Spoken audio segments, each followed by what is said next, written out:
Do not disturb. Tiny grass is dreaming. Hello, and welcome to the China Podcast. We're 4 episodes in. Follow us on Twitter, subscribe to us on YouTube, leave a like, send a tweet. If you're enjoying the podcast and you're getting something from it, tell a friend. We've been busy putting the word out there in all the various circles, but now we'd love to see it grow naturally, to blossom. Yeah, we were very busy on the social media last weekend. We were putting together a new WeChat group for everyone interested. Now, at the time of speaking, we have 75 beautiful souls in there with us. Kind of feels like a private members club, doesn't it? Yeah, except we don't charge like other private members clubs. No, we don't. And yeah, thanks to everyone for joining. We're delighted to have you all on board. And again, we must express our thanks to all of those who have taken the time to give us their feedback. Your input, as ever, is invaluable. Indeed. Now, last week we gave you but a flavour of the culinary oddities in Chinese cooking. We probably could do an entire series on food alone, but that's not what we're about. Although, out of interest, Eric, have you eaten anything strange since? You know what? I ate some tripe again at a hot pot dinner. Was it spicy? Well, there were some very large fat chilies dancing around the boiling water, as you know. So that'll tell you. Doing the little tango? Doing the little tango, yeah. Maybe it was a salsa dance. Could have been a salsa. You know, I'm all right to eat Chongqing hot pot for about 20 minutes, but very quickly I find that I need to start sinking glass after glass of water because of the heat, of course. Yeah, it's never a quick meal, is it? Never ever. But Friday gone was only the second time I had hot pot after coming to Chongqing. The first time I had it, we ordered the least spicy version. Long story short, it was so spicy that towards the end of the meal, I thought I was going to go blind. True story. And I also had this weird tingling sensation going on in my legs. Oh, yeah. There should be a name for that, like a hot pot paralysis or something. Right, yeah. You'd wonder if eating hot pot regularly has any long-term effects on the stomach, or... Well, it definitely has some short-term effects. That's true, you've said that. And the place you went to, did it have any of those robot waiters buzzing around the place with the plates of food? It actually did. And the strangest thing is that there's commonplace nowadays that we barely bat an eyelid when we see them zipping by the tables.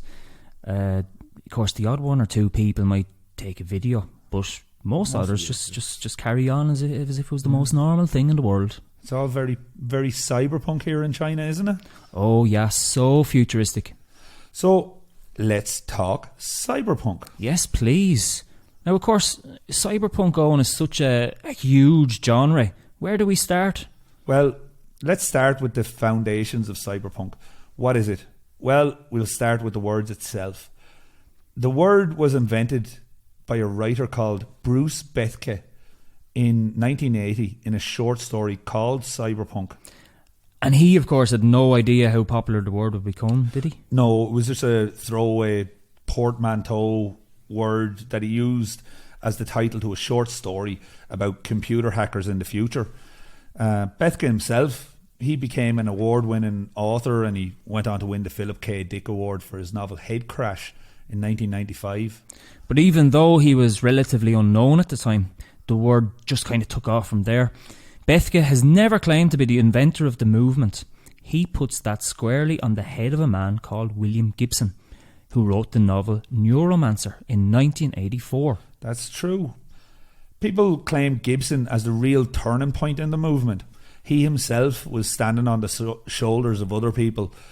Think Anthony Burgess, who wrote A Clockwork Orange, Philip K. Dick, Do Androids Dream of Electric Sheep, which would become the basis for Blade Runner. Right, so that's where it came from. But what is it? Cyberpunk is a subgenre of science fiction, particularly dystopian fiction. Now, dystopian fiction has been around since the very advent of fiction novels. You might not know this, but Thomas More in 1516 wrote his best known work, which was called Utopia. In it, he criticised the Catholic Church that was prevalent in 16th century Europe at a time when the Reformation was in full swing. He was essentially describing a dystopia. But we aren't concerned with that level of dystopia. We're talking about the new wave of science fiction, which was popularised in the 60s and the 70s. At the same time as literature, there was a new wave of music and there was a new wave of cinema. It was modernist or postmodernist. And it was within this movement that we had authors like Philip K. Dick and William Miller, who both took on dystopian settings. Now, fast forward 20 years and we have an image of a dystopian future where Oriental influences start to subvert Western cultures through their technology and, of course, their sheer mass of population. Now, this is something that we're going to expand upon in part 2. Yeah, that's right. So, if we take the example of Philip K. Dick and his novel Do Androids Dream of Electric Sheep, which was written in 1968, this inspired the movie Blade Runner in 1982. Blade Runner, of course, and if you don't know, it was such a timeless piece of work, and it starred Harrison Ford. And it was followed up recently by a sequel in which Ford stars alongside Ryan Gosling. And if you haven't already seen it, go and watch it now. It's a spectacular piece of work. But to get back to the Philip K. Dick's novel, it's a pretty short book, and you can read it in one sitting if nobody annoys you. So how do you make such a short book into a motion picture? And that's where Ridley Scott comes in. Ridley Scott, the film director, of course. The very one. He took inspiration from the art style of Edward Hopper paintings. Nighthawks being one of his most famous paintings. That's the one. People sitting in a diner late at night. And he took inspiration from French science fiction comic books as well. And what Ridley tried to do was to present the movie Blade Runner as that with, and I quote, Hong Kong on a very bad day. And then he mixed that with his upbringing in the industrial north of England. So lots of neon lights, but with factory workers by the million. Exactly. And that's where the imagery took off and the tropes of the genre were to follow. Now, before we dive deep into the tropes of cyberpunk, I think it's necessary to set the scene, to create a picture, as it were. Rather than just dish out the facts, we'd like to help you guys listening visualise what we're talking about here. It's possible that some of you are even unfamiliar with the cyberpunk genre, and that's okay. That's perfectly fine. So what we want you to do is just sit back and let us now take you down to street level. What does a cyberpunk city look like? Let's first talk about rain. Yes. Now, it's important to remember that the following are tropes in themselves, but they do help better establish the visual of the cyberpunk aesthetic. Rain exists in the dystopian city of cyberpunk worlds. There's no escaping it. In cyberpunk fiction, it's used to wash away the spirit of the city populace. It's used more as a representation of hopelessness and despair, and it can never be shaken from society. It's more than just a weather effect. Whereas in reality, and we'll use China as an example here because that's what we know, unlike the cyberpunk cities represented in popular culture, society in the Chinese urban equivalent beams with character. It beams with life and people and all the usual sounds of a big city, even on rainy days. Rain doesn't reflect the mood of the populace like it might do in fiction. It's simply an added feature. In Chongqing, it rains a lot, usually big old fat rain. Some drizzle too during the winter months. And there's another thing that hit me as I was out walking the other night. Was it a car? It wasn't a car. It wasn't a car. But funnily enough, I'm going to use driving a car as a way of trying to paint a picture here.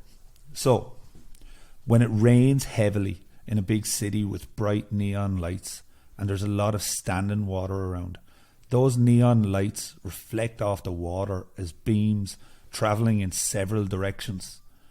Kind of star-shaped. Like in physics, this is called specular versus diffused reflection. And when you're walking along and it's raining with this mad light show going on around you, things directly in front of you can often be hidden in plain sight. It's like literally being blinded by the lights, imagine you're driving along at night and you're trying to pay attention to the road markings ahead of you, but you've got this myriad of LED and neon lights bouncing off the windscreen and off the raindrops, and it has effect on your field of vision, and before you know it, BAM!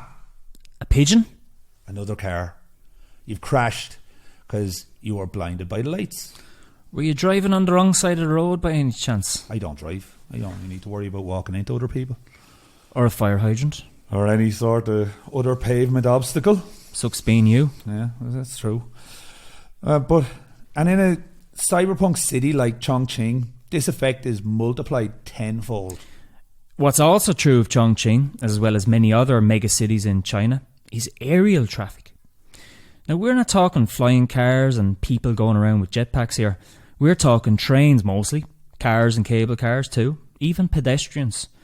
The skies of a cyberpunk city in fiction are busy thoroughfares of anything from spacecraft and flying cars to drones and robots. The aerial traffic of a cyberpunk city is used as background filter. It's simply something that exists and is normalised. It's used as a class separation device too. In the film The Fifth Element, we see the wealthy moving throughout the world without ever having to set foot in the slums below. Chongqing is the classic example of a cyberpunk city in that it has a monorail passing above the heads of people. Not so much downtown, but definitely throughout the multiple districts and the suburbs of the city. In Huixing, leading out to the airport, there's a stretch of monorail where the street through which it passes is so narrow that the train is mere metres away from the windows of people living in the residential buildings on either side. So, if you enjoy a bit of peace and quiet and you're living in Chongqing, don't buy a house there. I wouldn't recommend it. I travel that route 5 days a week. Don't do it. Don't even dream of it. I wouldn't. No way. Can you imagine every 5 minutes having a train go past your window? Yeah, unless you like watching trains. That's a hobby, isn't it? Yeah, but you do see the same ones every day. Anyway, it passes through the apartment building down in Elizabeth, doesn't it? It sure does, and now that is cyberpunk in a nutshell. Yeah.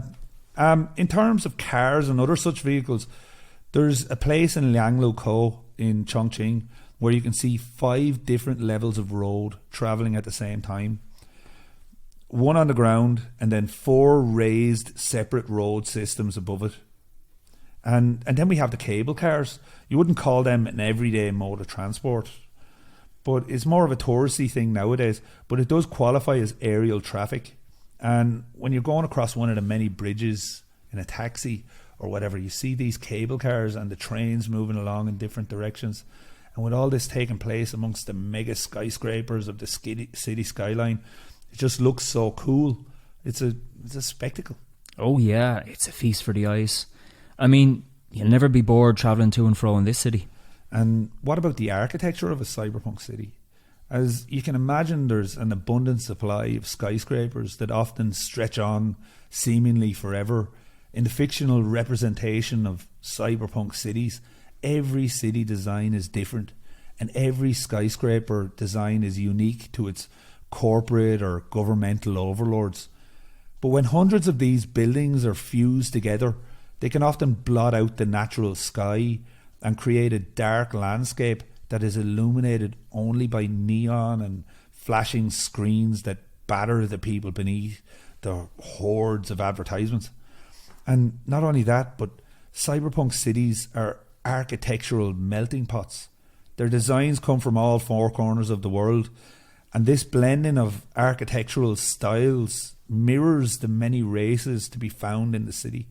Yet its predominant architectural style comes straight from its most dominant culture.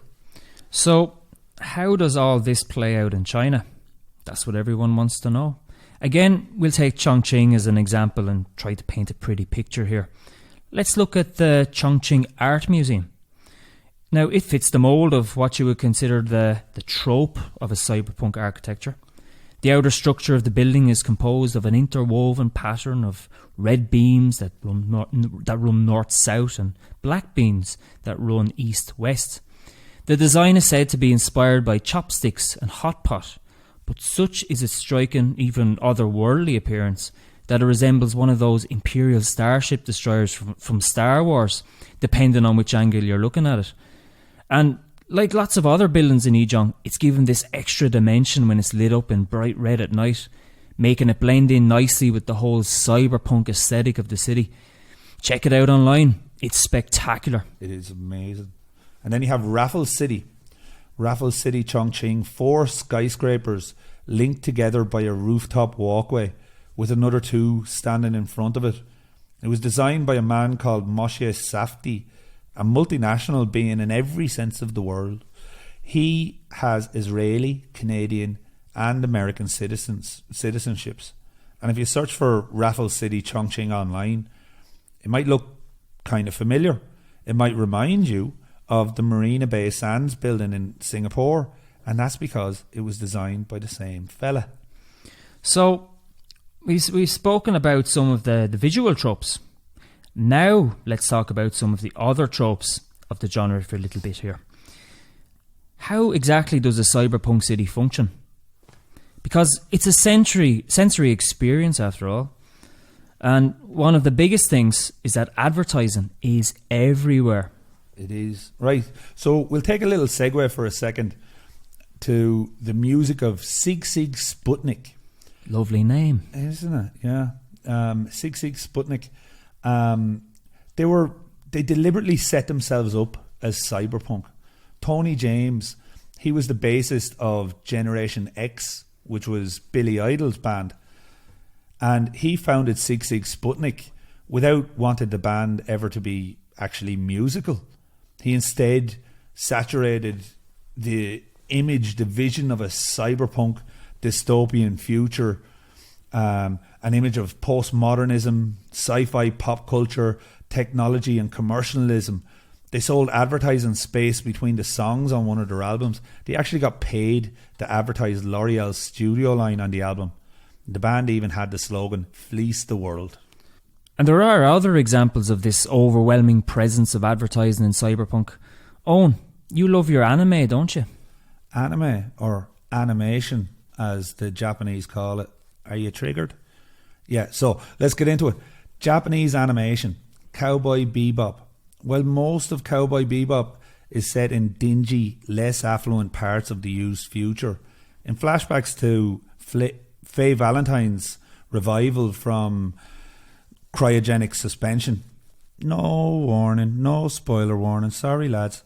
She comes across several vending machines that suddenly turn on and bombard her with holographic advertisements for themselves. Now, that is something that we definitely have here in China. Collecting your packages from one of the many machines around the country, for example, the first thing you have to do is to wait 10 seconds for an advertisement to end. An example of this in the fictional world is the film Total Recall from 1990. In it, there are video screens showing adverts in a bus. Now, almost every bus and train in the country runs ads constantly on screens in every single carriage. This is what happens in China. And it goes even further than that in China. Pretty much every lift or elevator here have advertising that runs constantly. There are 6 advertisements in the lift in my apartment, and while you're waiting for that lift, there are 3 screens outside the ground floor doors. It's inescapable. Yeah, and every app on your phone, of course, starts with an advertisement that you have to wait for before you skip it. The televisions have ads before it turns on. Train stations have massive electronic moving billboards hanging from the ceiling or on pedestals in the middle of the station. It's not quite as bad as the novel Feed, where people have chips implanted in them that feed advertisements straight to their brain, but it's inescapable nevertheless. Lovely. And we can keep going with these tropes. Nightclubs, something you might not think about. Nightclubs in Cyberpunk are always much cooler, bigger, with girls dancing in scant clothing. Expect to see a line around the block to get in, whether the club is full or not. Though some people need only wink at the bouncer or have a spot on the guest list and in they go. And expect everybody to be dancing around and having a great time.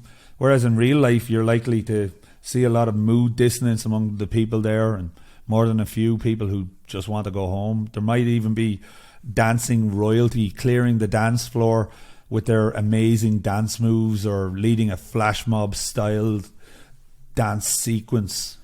And table service. Yeah, table always service. Table service. And you always feel like sex is right there, be it free or not. With big visuals which cover the walls, floors and ceilings, everything. And lots of clean, sharp lines. In China, that's almost exactly what nightclubs are. Even the Chinese people dancing inside line up together and hold hands to dance in one straight line, swinging their arms forward and back, just like it was an old video game where they didn't want to go through the trouble of making individual character models. So, just like the crowd effects on FIFA. Precisely that. In Chongqing, we have 9th Street, which is an entire zone of bars and nightclubs that reflect just this. The name of the area is illuminated brightly for everyone to see from the top of the tallest skyscraper. Which takes us on to arguably the most obvious trope, neon lights. Ever since they were invented, neon lights, or their more modern equivalents, they've been associated with big cities. As such, an abundance of them is often used to characterise a place or help set a mood. Bright, coloured lights and signs may serve to establish the city in your mind as advanced. Filling a city with brightly coloured lights, or better yet, video screens and holograms, is sometimes used to make it look high-tech or intensively developed. Your average cyberpunk city is often drenched in neon lighting. And which stand out all the more if you've got the typical cyberpunk weather as we described earlier. And it always seems to be nighttime. All you have to do to see this is go to the centre of any Chinese city at night. There will be a light show on the buildings. This imagery itself was taken from that Hong Kong on a bad day. Even the boats on rivers in Chinese cities are lit up in bright yellows and pinks and blue, and some look like dragons. Which leads us to the most surprising of all the tropes when put into a Chinese context. These light shows, they're not just light shows. They are on the sides of shopping malls too. And cyberpunk is essentially hyper-capitalist. It's a riot of competing signs that can be used to establish that commercialism and consumerism are the dominant forces in society. No matter where you look, you can't escape ads trying to sell you something. And the skyline is crowded with giant megacorp logos. And as we mentioned briefly there, cyberpunk loves its massive corporations. These corporations are umbrella corporations, controlling dozens of smaller companies that manufacture everything from clothing to military hardware. Traditionally, it was rare for mega corporations to be portrayed in cyberpunk as anything other than negatively. Rather than being a simple business making things that people want to buy, they're the villains of the setting, depicted as exploitative, oppressive, and screwing the rules with their money while maintaining a peace and love incorporated facade. However, in post-cyberpunk stories, some megacorps can aspire to be a big good, providing the hero with amazing equipment or are owned by and supported by a rich idiot with no day job. There do exist some benevolent portrayals of a megacorp, which they're large businesses who employ a lot of people and aren't shown practicing unethical trade practices.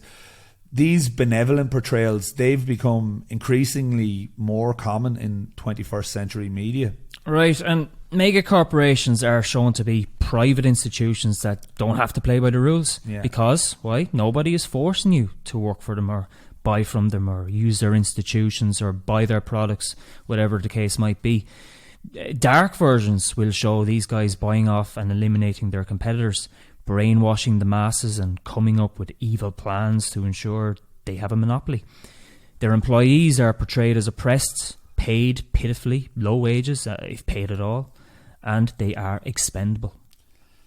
But in real life, monopsonies, which is only one buyer of goods in the market, duopolies, which is only two seller of goods in the market, and oligopolies, which is a small handful of megacore entities that are selling in the market. They do exist in real life, and indeed very large multinational corporations do exist. There's a lot of opolies there, ain't there? There's a lot of opolies. There's opolis, yeah. But they're all terms, you know. And these corporations are big, they're massive, and some of them do engage in unethical practices or political influence. And there are historical examples of megacorps acting as either a state within a state or as a semi-independent political entity. I'll just bring you back to the oligopolies, right? So, and I'll bring it back to a zoned district. In China, if you want to buy paint, let's say, you go to Paint Street. Yeah. And it exists. It exists. You go to Paint Street, and on Paint Street, every shop sells paint. Yeah. And they all sell the same paint. Mm-hmm. And it's all the same price. And it all comes from the same place. Yeah. And you just have 20 different shops of 20 different people selling 20 of the same paints. And they fix their prices and they ensure that they get paid. Yeah. Which one do you choose? That's the question. Yeah. Well, you just go with the friendliest person. Go with the friendliest face, yeah. Friendliest face. Yeah. Or standing the person outside that you know. calling you in. Yeah. Yeah. Exactly. Now, much of modern fear of corporations comes from predictions of what lines they might cross to meet their need for expansion. Examples in Cyberpunk are literally too numerous to list. One would be the Wayland Yutani Corporation in the film Alien.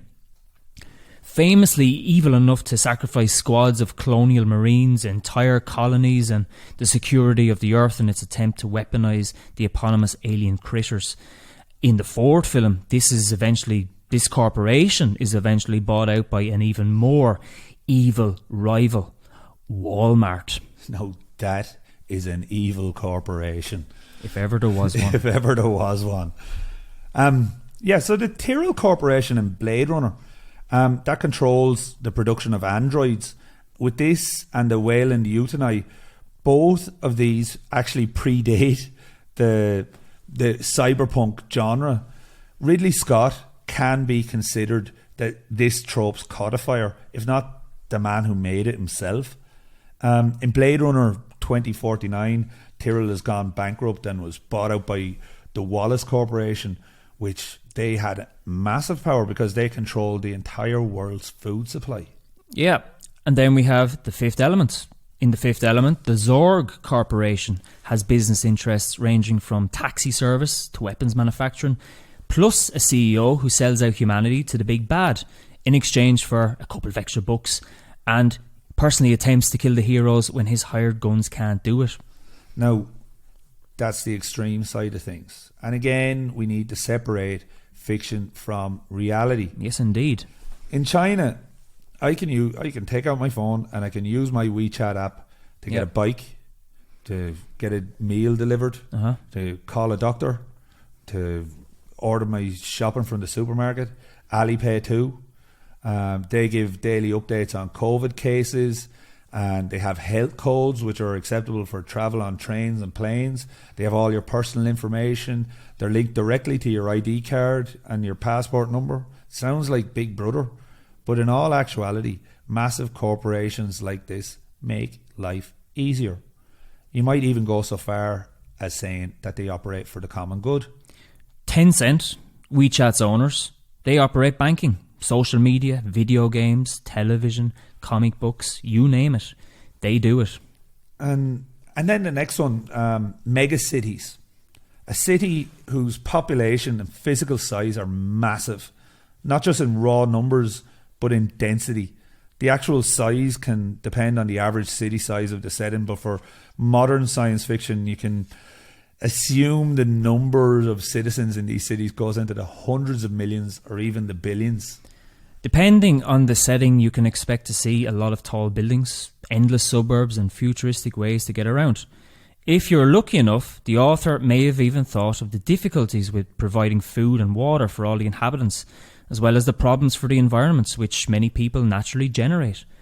If you are unlucky, however, the heroes may find themselves alone at times in places where that should be impossible given the population density.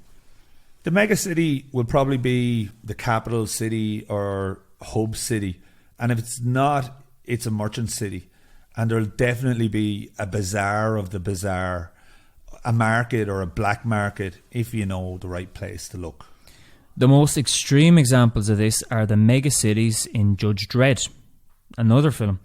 In it, the city's growth has become dense and layered enough to transform it into a near solid mass of architecture. And in Judge Dredd, the world is divided into these kinds of cities. Dredd's home city of Megacity 1, that grew from Boswash until it covered the entire eastern seaboard. In fact, the whole point of the Apocalypse War arc was to trim its sheer size down, as it had become simply too big. And then you have the Matrix. The pre-war human cities spanned hundreds of miles, and they needed armies of robots to maintain themselves. It's implied that the entirety of civilization within the Matrix is one of these, and it's just dubbed the city for lack of a need for a more specific name. What we're talking about here is China. Chongqing is the largest metropolitan area in the world. Shanghai is probably the largest city in the world. China has 65 cities with more than 1 million people and 360 cities with between 100,000 and 1 million people. Do you know what I think Cyberpunk really is? What? When you're younger, you read books about dragons and unicorns and fantastical elements and princesses and castles and whatnot. Yeah, of course. Comes with being a child. Yeah. And then out of nowhere, you're told to grow up, and it's not cool anymore to fantasize, and your imaginary world just starts to slip away from you. You have to be more mature and conform to society in a way as you grow up. Exactly. And Cyberpunk, to me, is a reaction to that. It's looking at the world and fantasizing about how far you can push the real, tangible, everyday things, pushing them into the world of fantasy. So it's like an extension of childhood desires, but through the lens of an adult. You don't have to grow up in Cyberpunk. It's looking at the world and seeing that technology doesn't have to kill us. Technology isn't the enemy. Stifled dreams are the enemy. In a cyberpunk world, you can do anything. You can take a hoverboard to work. You can go to all the best nightclubs. You can contact anyone at any time. You can even augment your very person and get yourself a robotic arm to become the best human you could be. Or simply go get some noodles in the rain and stuff them into your mouth all at once in a big ball. And eat them with your mouth open. And talk with your mouth full. Do you know Decker in Blade Runner? He wasn't eating ramen, he was eating Yangchun noodles. Oh, I didn't know that. There's a Yangchun noodles shop beside us. Okay. Like, follow, subscribe. Now, we've only described the tip of the iceberg here. And Chinese people are fully aware that they reside in a cyberpunk reality. So, how have they reacted? Stay tuned for part 2. Toodles.